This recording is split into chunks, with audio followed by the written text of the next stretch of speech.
আজি শ্ৰী শ্ৰী অনিৰুদ্ধদেৱ ক্ৰীড়া বিশ্ববিদ্যালয়ৰ এই অস্থায়ী চৌহদত আমাৰ সন্মানীয় অসমৰ ক্ৰীড়া মন্ত্ৰী ডাঙৰীয়া বিশ্বজিৎ দৈমাৰী ডাঙৰীয়া তেখেত আমাৰ ইয়াত আহিছিলে। যোৱাকালি অহা কথা আছিল, কিন্তু বিশেষ কাৰণত তেখেত আহিব নোৱাৰি আজি আহিলে। আমি তেখেতক আমন্ত্ৰণ কৰি আনিছিলোঁ। তেখেতৰ লগত আমাৰ বিভিন্ন কথাই আলোচনা হ'ল। এই বিশ্ববিদ্যালয়খন আৰম্ভ হ'বৰ আজি প্ৰায় 7 বছৰ মানেই হ'ল বা তাতকৈ বেছি বছৰেই হ'ল, কিন্তু এটা পূৰ্ণ গতিত লাভ কৰিবৰ কাৰণে সক্ষম হোৱা নাছিল। কিন্তু এই বছৰৰ পৰা আমি যিটো দেখিছোঁ, ই কিছু গতি লাভ কৰিছে। ইয়াৰ যিটো মুখ্য পাৰ্মানেণ্ট চৌহদ হ'ব, সেইটো ইয়াৰ পৰা প্ৰায় 25 কিলোমিটাৰ দূৰত পানীয়েৰা গাঁৱত। যোৱা 13 মাৰ্চত অসম চৰকাৰে অসমৰে এটা কোম্পানীক তাৰ নিৰ্মাণৰ সম্পূৰ্ণ দায়িত্ব দিছে, খৈতান বুলি পেলাই, আৰু তেখেতসকলে আমাক যোৱা সপ্তাহত জনোৱা মতে প্ৰায় 5% কাম সম্পূৰ্ণ কৰিছে।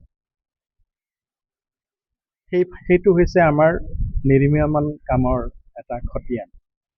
বাকী যদি আমি একাডেমিক যিটো প্ৰগ্ৰাম, এখন বিশ্ববিদ্যালয়ত মুখ্য কথা হৈছে আমাৰ শৈক্ষিক যিটো বাতাবৰণ, সেইটো আমি নিয়মিতভাৱে সুচাৰুৰূপে তাক পৰিচালনা কৰাটো আমাৰ দায়িত্ব। যোৱা বছৰলৈকে এই বিশ্ববিদ্যালয়খনত মাত্ৰ এটা বিভাগেই চলি আছিল, ডিপাৰ্টমেণ্ট অফ ফিজিকেল এডুকেশ্যন, আৰু তাত প্ৰায় 89 জন ছাত্ৰ ছাত্ৰীয়ে পঢ়া শুনা কৰি আছিল ভাৰতবৰ্ষৰ বিভিন্ন প্ৰদেশৰ পৰা আহি। এই বছৰ আমাৰ সকলোবিলাকৰ সহযোগত, আমাৰ শিক্ষক শিক্ষয়িত্ৰী কৰ্মচাৰী যদিও আমাৰ খুব কম, গোটেইবিলাকৰ সহযোগত আমি একাডেমিক কাউন্সিল পাতি আমি প্ৰায় 8টা আমি ডিপাৰ্টমেণ্ট খুলিলোঁ, আৰু সেই ডিপাৰ্টমেণ্টত আমি NEP নেশ্যনেল এডুকেশ্যন পলিচি 2020ৰ মতে 5 years ইণ্টিগ্ৰেটেড মাষ্টাৰ্ছ কোৰ্চ আমি আৰম্ভ কৰিলোঁ। তাৰোপৰি আৰু যিহেতু আমাৰ এইখন ক্ৰীড়া বিশ্ববিদ্যালয়, তাত ক্ৰীড়া সম্পৰ্কে কিছুমান বিষয় থাকিব লগা বাধ্যতামূলক আছে। PG ডিপ্ল'মা আছে, অন্য ডিপ্ল'মা কোৰ্চ আছে, চাৰ্টিফিকেট কোৰ্চ আছে, ভকেশ্যনেল কোৰ্চ আছে। এই গোটেইখিনি মিলি আমি প্ৰায় 30টা বিভিন্ন প্ৰগ্ৰাম, মই ইংৰাজীতে কৈছোঁ, বিভিন্ন প্ৰগ্ৰাম আমি এই ইউনিভাৰ্চিটিত আৰম্ভ কৰিছোঁ।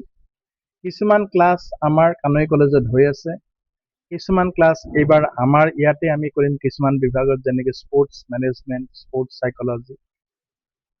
আৰু এই গোটেই বিভাগবিলাকত এতিয়ালৈকে আমাৰ প্ৰায় 71 জন ষ্টুডেণ্টৰ এডমিশ্যন হৈ গৈছে। আৰু আমি এইবাৰ বানপানীৰ প্ৰতি লক্ষ্য ৰাখি এডমিশ্যনৰ যিটো তাৰিখ আছিলে, সেই তাৰিখটো আমি আকৌ অলপমান আগলৈকে ঠেলি দিছোঁ। আগষ্টৰ 20 তাৰিখলৈকে আমাৰ ইয়াত এডমিশ্যন হ'ব।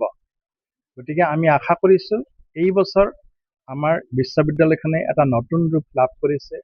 যোৱা 15 তাৰিখত আমাৰ সন্মানীয় গভৰ্ণৰ ডাঙৰীয়া আমাৰ ইয়াত আহিছিল, তেখেত আমাৰ ইউনিভাৰ্চিটিৰ চেঞ্চেলৰ।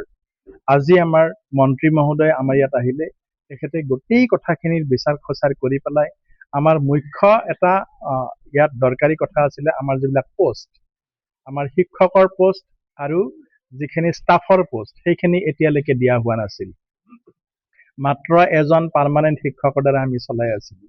কিছুমান আৰু কণ্ট্ৰেকচুৱেল টিচাৰ আছে, কিন্তু আমাৰ আমাৰ যিজন মন্ত্ৰী মহোদয় আহিলে, তেখেতে ক'লে যে তেখেতে পোষ্টখিনিৰ কথাও তাত পাতিব, দিছপুৰত পাতি খুব সোনকালে এই পোষ্টখিনি যিমানখিনি সম্ভৱ হয়, আমি কৈছোঁ প্ৰায় 36টামান পোষ্ট আমাক লাগে, এই 36টামান পোষ্ট তেখেতে মোকলাই দিয়াৰ ব্যৱস্থা কৰিম বুলি সোনকালে কৈছে।